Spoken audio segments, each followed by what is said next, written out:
La surprise du chef cette nuit, hein, parce que j'ai eu ces images cette nuit, et puis ce matin tout le monde en parle, mais comme je disais à un ami, parce que j'étais encore éveillé à 2 heures du matin, et cet ami m'a envoyé, il se reconnaîtra, d'ailleurs il sera là le 4 juin pour ceux qui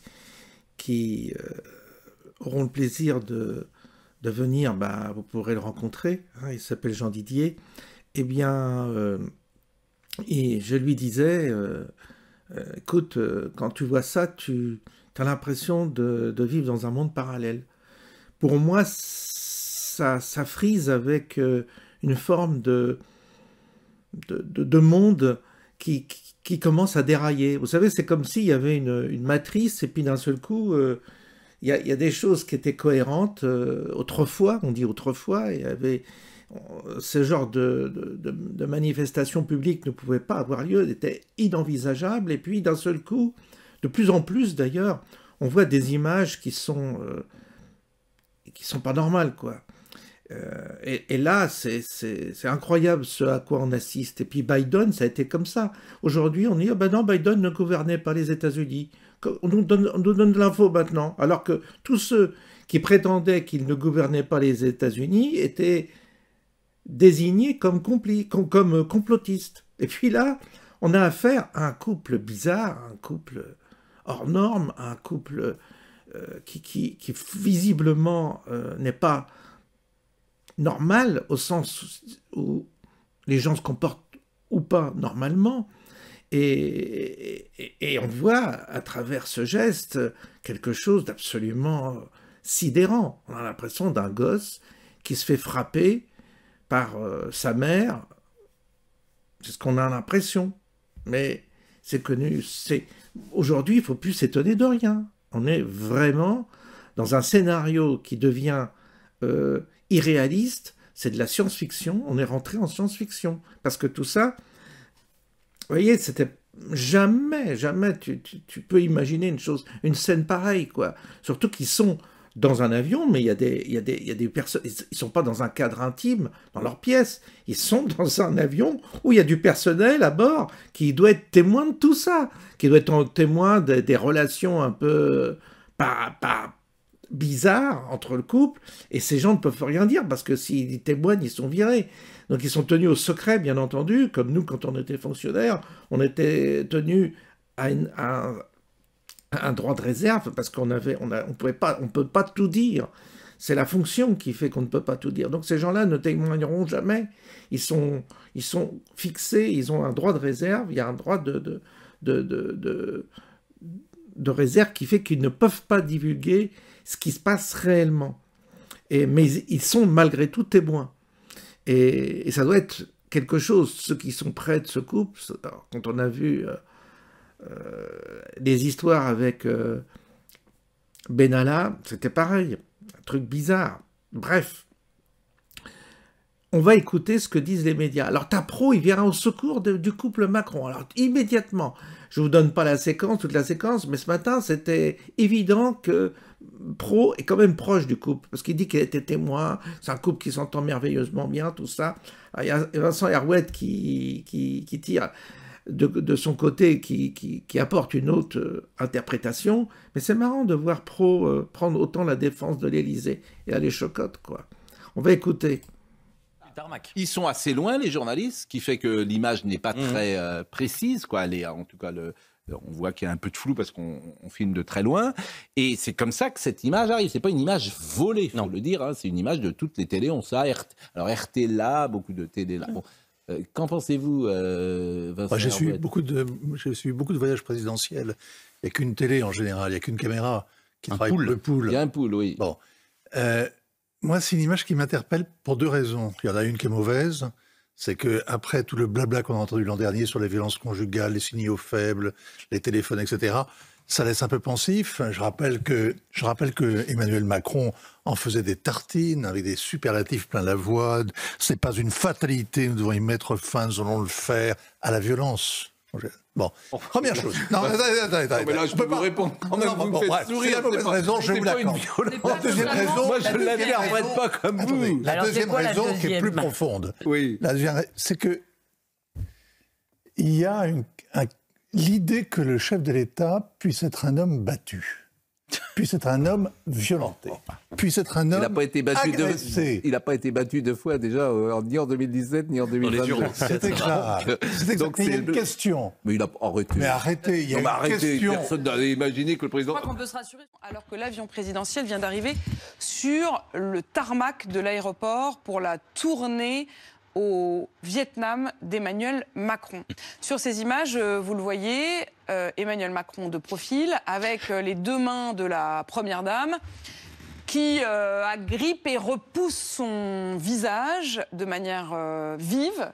Emmanuel Macron qui lui-même a l'air surpris, qui sort de l'avion, puis ils descendent tous les deux sur la passerelle de l'avion. D'ailleurs, Emmanuel Macron, semble-t-il, a l'air de tendre le bras à son épouse comme il le fait habituellement, mais elle ne s'en saisit pas. Cette image, elle a immédiatement été commentée et même nos reporters sur place ont interrogé l'Élysée. Et l'Élysée a commencé par interroger la véracité de ces images, a semble-t-il même évoqué la possibilité qu'il s'agisse peut-être de deepfake, c'est-à-dire d'images travaillées par l'intelligence artificielle, voire même manipulées par l'étranger. Avant, je voudrais juste donner tous les éléments pour qu'on puisse bien comprendre, avant de reconnaître qu'effectivement, il s'agit bel et bien des images authentiques de la sortie de l'avion présidentiel. Ces images, elles étaient sur le pool. Ce qu'on appelle le pool, ce sont ces caméras, notamment de l'agence France Presse, très officielle, qui suivent le président dans tous ses déplacements officiels. Ce n'est pas du tout un moment privé, puisque c'est un moment tout à fait officiel d'arrivée de l'Assemblée. Donc l'Élysée a fini par reconnaître qu'il s'agissait effectivement d'images tout à fait authentiques. Et voici le commentaire qui nous est donc donné par l'Élysée. Je le cite. C'était un moment où le président et son épouse décompressaient une ultime fois avant le début du voyage en chahutant. C'est un moment de complicité. Voilà ce qu'assure donc l'entourage d'Emmanuel Macron. Alors, je ne sais pas ce qui est le plus ubuesque, la négation d'abord de l'authenticité des images alors qu'il devait savoir que c'était des images authentiques, ou alors cette idée que dans un moment d'exaltation et de décompression, on se bouscule de cette façon. Alors c'est possible, c'est tout à fait possible, mais ça me rappelle beaucoup ce que l'on disait des images du président Biden dans les derniers mois de sa présidence, alors qu'on ne parlait plus de deep fake, mais de cheap fake. C'est-à-dire que les images bien réelles étaient manipulées, étaient utilisées, instrumentalisées pour montrer un président affaibli qui, dans les faits, nous disait-on à la Maison-Blanche, ne l'était pas. En fait, ce qui vous gêne, c'est le manque de franchise. Ben ça me gêne parce que c'est essentiel, c'est basique, c'est... D'ailleurs, quel que soit, enfin, je veux dire, je ne sais pas ce qui s'était dit ou pas juste avant, mais effectivement, en tout cas, la franchise de l'Élysée. Et l'idée qu'il puisse y avoir de la dispute dans un couple, ça sera une nouvelle pour personne. L'idée qu'il puisse y avoir de la tension se met lorsqu'on arrive au Vietnam, et peut-être que le voyage a été pas optimal, tout ça est possible. Mais qu'on puisse tenter de faire dire à des images autre chose que ce qu'elles sont, et ensuite peut-être eux voudront s'expliquer, c'est une précaution paternaliste qui me semble aujourd'hui inopérante. Ça fonctionne très mal.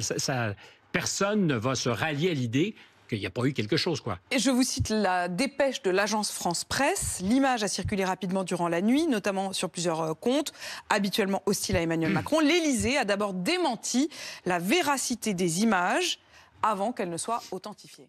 C'est l'image de la nuit, Emmanuel Macron à son arrivée en Asie. Le président entame donc en Asie une tournée qui va le mener à Singapour, en Indonésie et au Vietnam, où il est arrivé cette nuit avec une image qui est déjà très commentée sur les réseaux sociaux et que vous allez forcément voir passer aujourd'hui.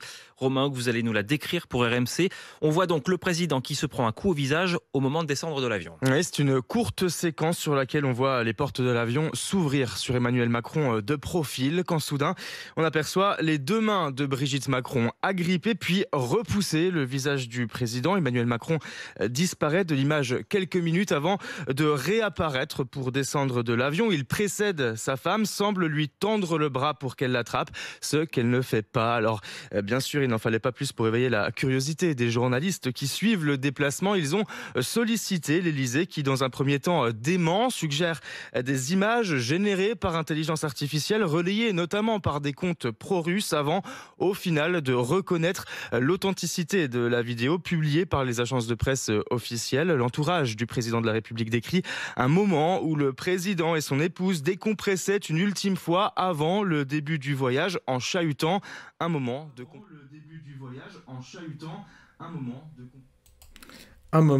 complicité, bien entendu. Donc, ils nous prennent vraiment pour des jambons, ils se foutent de notre gueule, hein, ces gens. C'est cette élite-là qui décide de notre destin, nous, le peuple français. Vous voyez par quoi on est représenté, par qui on est représenté. Vous avez vu ce couple de clowns que l'on a, il faut quand même mesurer la descente dans laquelle on est en train, c'est un toboggan qu'on est en train de prendre là. C'est un toboggan, on est en train de tomber je ne sais où. Mais c'est catastrophique en termes d'image. Enfin, tout le monde se fout de notre gueule. Tout le monde se fout de la gueule de notre pays maintenant. Qui peut nous prendre au sérieux? Qui peut nous respecter? Vous voyez bien que c'est pas possible. Alors là, c'est la descente aux enfers pour la France, à tout point de vue. Point de vue financier, c'est la cata.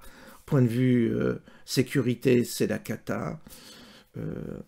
Au niveau des paysans, c'est la cata. Des taxis, c'est la cata. Tous les individuels, tous les indépendants, ils sont en train de crever. Il ne sera plus que des fonctionnaires qui se lécheront le cul de leur chef, qui laisseront le cul du pouvoir. Parce qu'en fait, c'est ça qu'ils veulent. Ils veulent une armée de fonctionnaires, des Français fonctionnarisés, qui lèchent le cul du système, et tous les autres, on les élimine. Voilà. C'est le système Macron. Je vous souhaite une bonne journée et je vous dis à bientôt.